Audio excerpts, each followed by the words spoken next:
My name is Rose, and at 31, I've learned that life rarely goes according to plan. I live alone in a rented apartment across town from my mom and younger sister, Abby. From the outside, my life might seem simple: college graduate with a steady job, living independently. But the story of how I got here is anything but straightforward. I was 7 when my dad died. The memories of that time are fuzzy now, but I remember Mom trying to hold it together for me, her forced smiles not quite reaching her eyes. A year later, she married Tom, and soon after, my half-sister Abby came into our lives. Tom turned out to be the kind of stepfather most kids dream of: supportive, kind, and genuinely interested in being part of my life. But life threw us another curveball when Tom got sick during Abby's high school years. I had just started my career after college, finally feeling like I was getting my footing in the adult world. Then, just like that, he was gone. Mom was devastated, and our family's finances took a nosedive. "I don't know what we're going to do," Mom confessed one evening, staring at a pile of bills on the kitchen table. Her hands were trembling as she sorted through them. That's when I stepped up. I started helping with the house payments, making sure Mom could keep a roof over their heads. But it wasn't just about the bills, there was Abby to think about too. She was still in high school, trying to fit in with her peers and maintain some sense of normalcy. I remember the day we went shopping for her prom dress. Her eyes lit up when she tried on this beautiful blue gown, but I saw her face fall when she checked the price tag. "It's okay, Abby," I said, pulling out my credit card. "You deserve to feel special on your prom night." The dress cost more than I should have spent, but seeing her confidence bloom was worth every penny.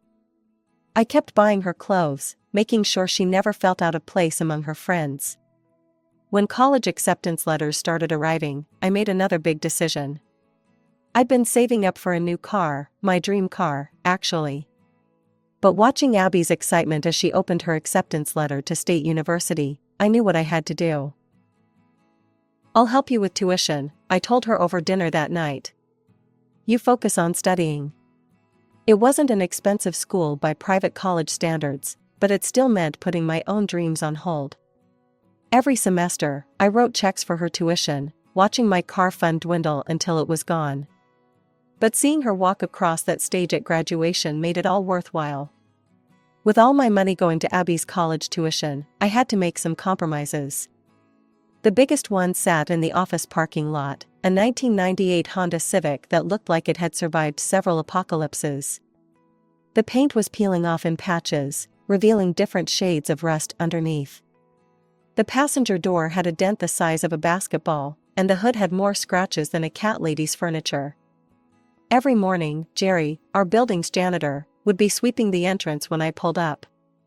He never missed a chance to comment on my car. "Well, look who made it another day without getting hauled off to the junkyard," he'd call out, leaning on his broom with a grin. "The garbage trucks must be slacking, Miss Rose." "Hey, don't give them any ideas, Jerry," I'd laugh back. "This beauty's got at least another decade in her." The car became something of an office legend. My colleagues would joke about starting a GoFundMe to save Rose from tetanus. Even my boss would raise an eyebrow every time she saw me climbing out of it. "Rose, you know you're due for a raise soon," she hinted one day. "Maybe it's time to consider an upgrade?" But I just shook my head. As long as it gets me from point A to point B, I'm good. Besides, I've got other priorities right now. Those priorities mainly involved working overtime, taking on extra projects, and making sure Abby had everything she needed for college. Dating? That went out the window. The few guys who asked me out probably changed their minds anyway after seeing my car.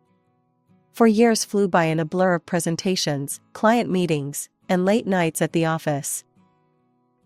While Abby was working toward her degree, I was climbing the corporate ladder.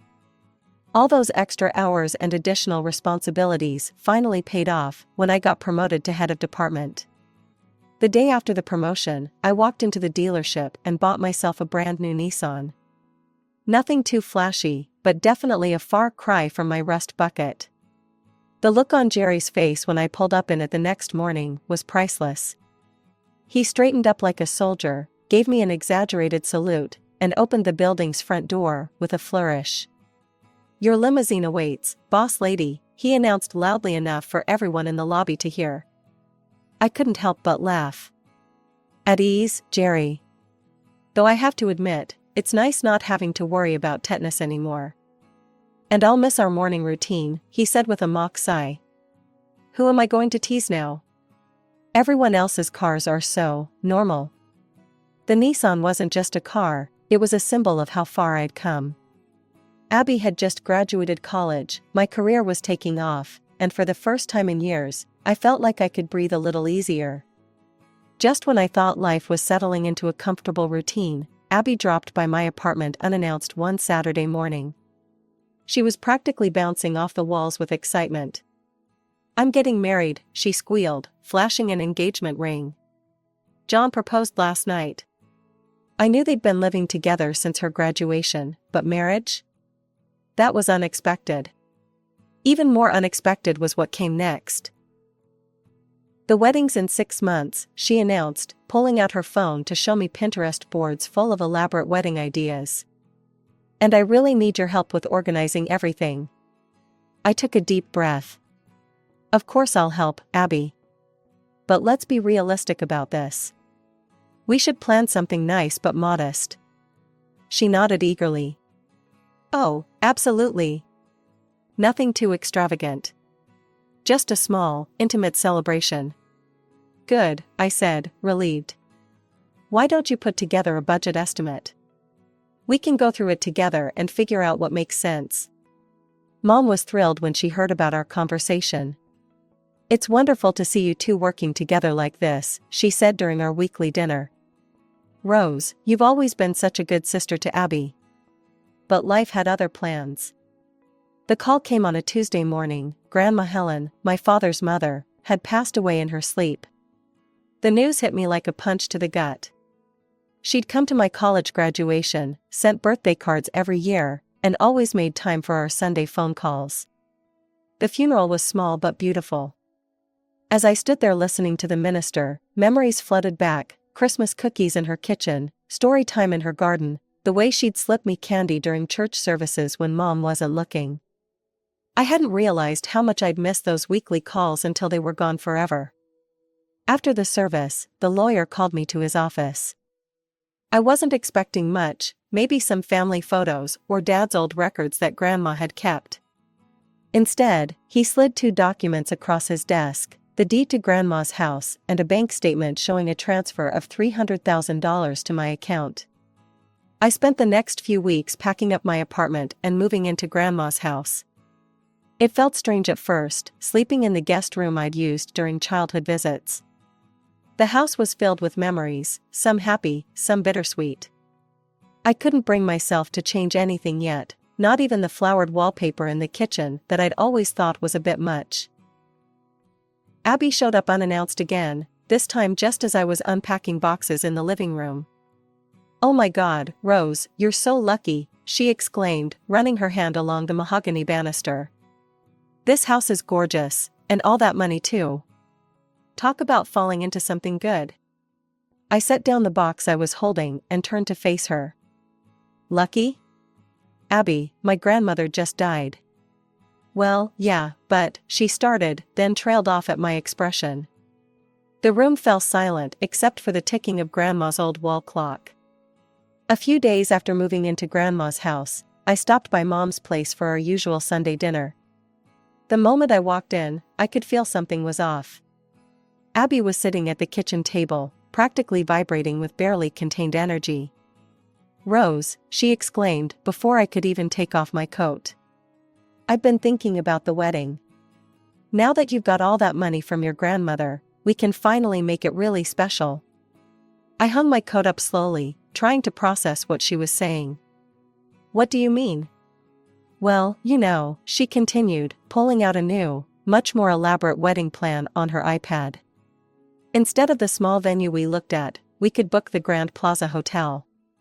And instead of the simple buffet, we could do a 5-course plated dinner.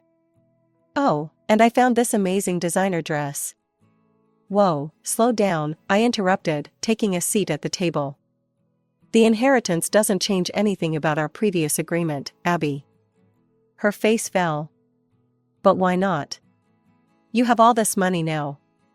$300,000. That's more than enough to give me the wedding I've always dreamed of. That money is from my grandmother, Abby. I have plans for it, investing some, maybe doing some renovations on the house. It's not a wedding fund.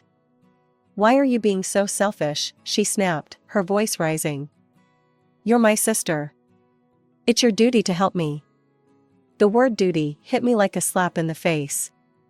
I could feel heat rising in my cheeks as years of accumulated frustration suddenly boiled over.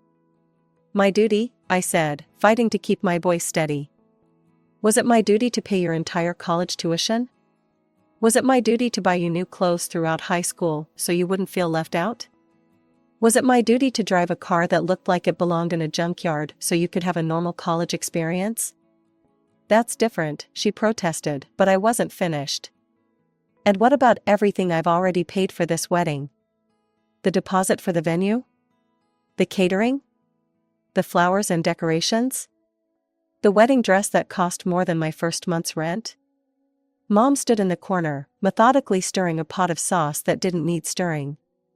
Girls, maybe you should.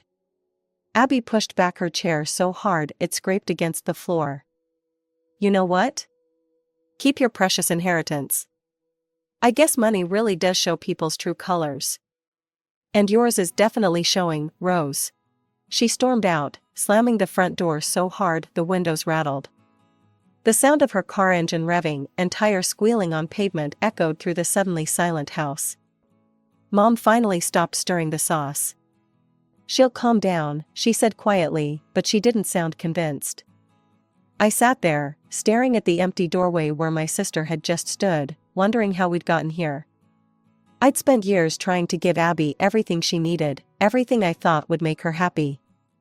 Now it seemed like all I'd done was teach her to expect more and more, without ever considering the cost, not just financial, but emotional too. I knew something was wrong when my phone wouldn't stop buzzing. First came the Facebook messages, then Instagram, then direct texts. All from Tom's relatives, aunts, uncles, cousins I barely knew but who'd stayed connected through social media after his death. How could you do this to your own sister? She's your only sister, Rose, family helps family. I can't believe you're being so selfish with your money. Each message felt like a punch to the gut. I scrolled through them, trying to make sense of what was happening. Then came a particularly nasty one from Tom's cousin Sarah. Abby told us everything. Refusing to help with her wedding when you're sitting on a pile of money? Shame on you. That's when it clicked. Abby wasn't just angry, she was actively turning people against me. At work, I noticed the whispers and sideways glances. Karen from accounting, who usually stopped by my office every morning for coffee, suddenly had meetings during our usual chat time.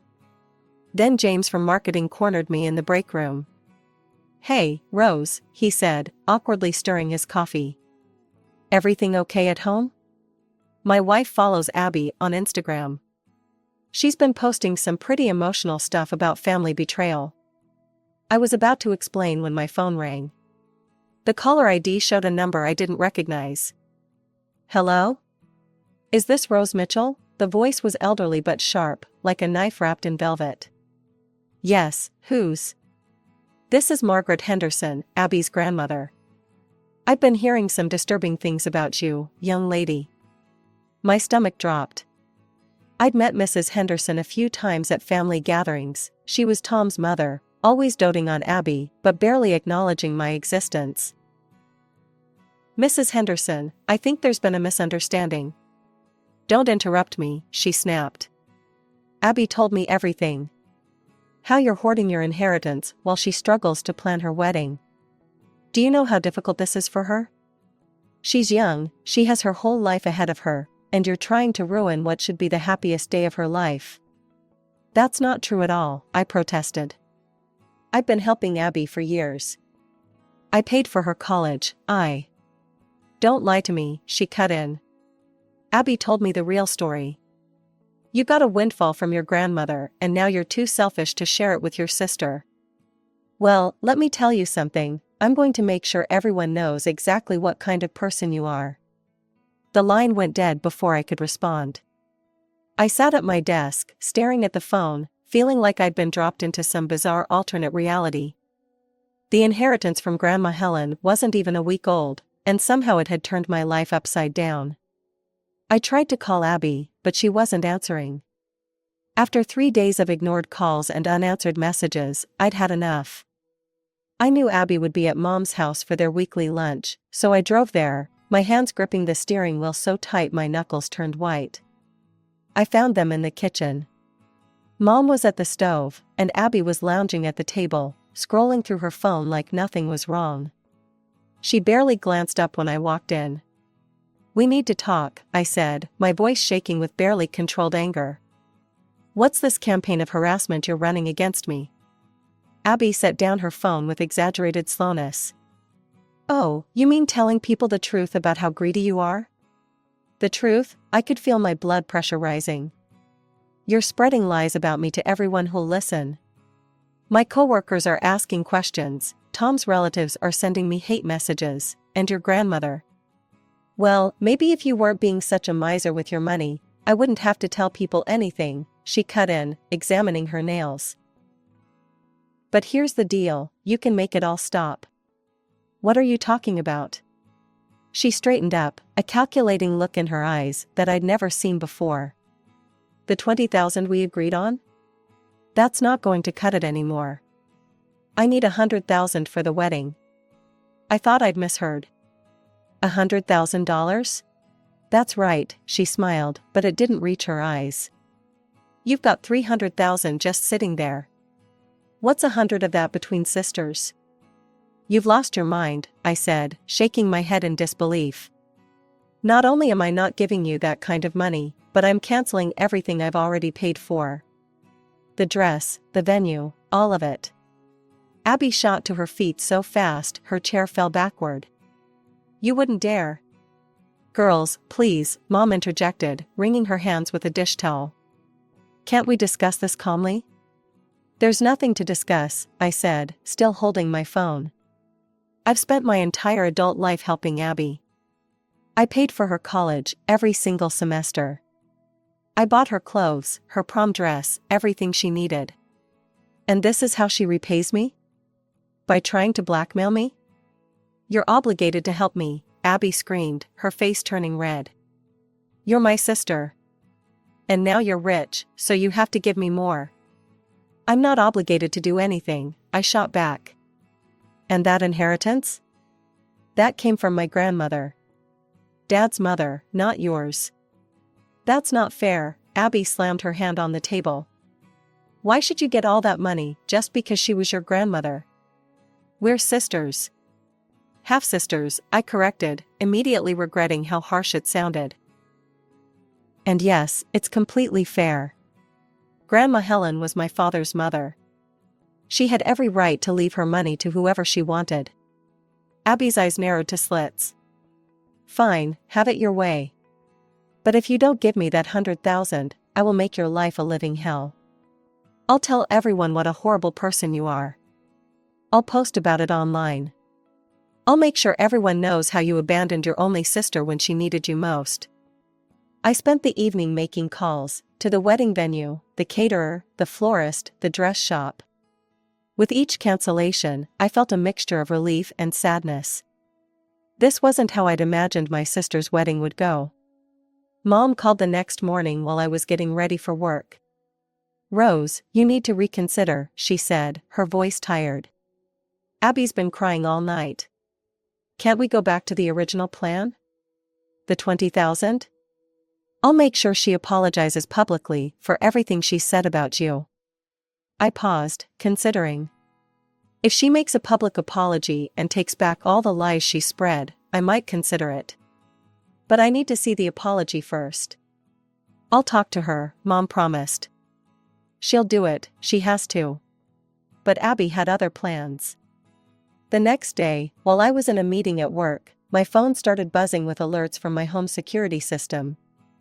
I excused myself and checked the live feed. What I saw made my blood run cold. Abby was in my front yard, hurling rocks through my windows.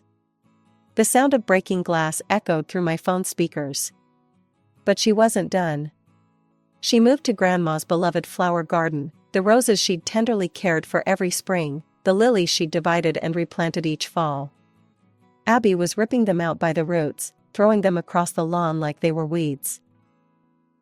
My hands shaking, I called the police. I have video evidence of someone vandalizing my property, I said, watching as another window shattered. At the police station, I found not just Abby, but her fiancé John and his parents. They must have been having lunch together when the police picked her up. "You stinking trash!" Abby screamed when she saw me. "You ruined everything. I hope you're happy in that dead old woman's house." "That's enough," the officer warned. "One more outburst and you're in a cell." The officer played the security footage on a large screen.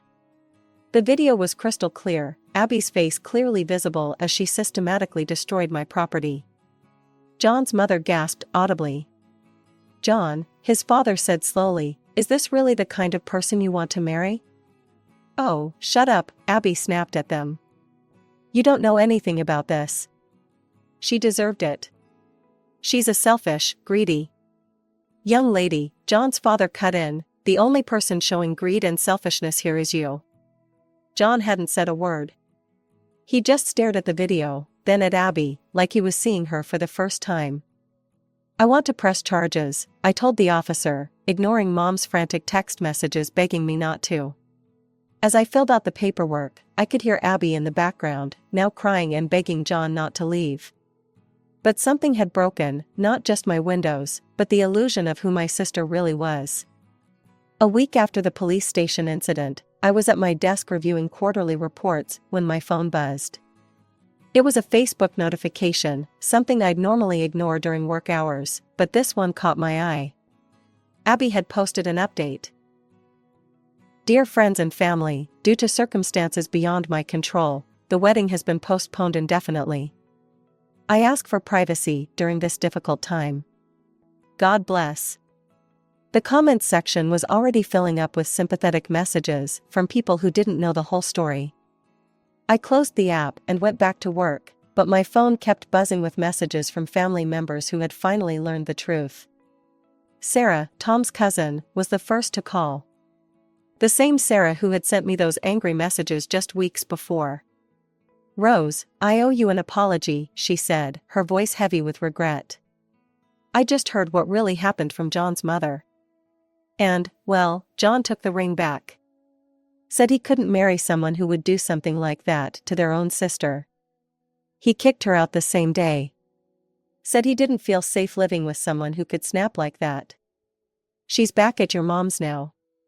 After Sarah's call, others started reaching out. The same relatives who had condemned me were now apologizing, having finally seen Abby for who she really was. But the hardest call came that evening from Mom. "Rose," she began, her voice sharp. "How could you press charges against your own sister? Do you know what you've done to her life? Her wedding is canceled, she's lost her home."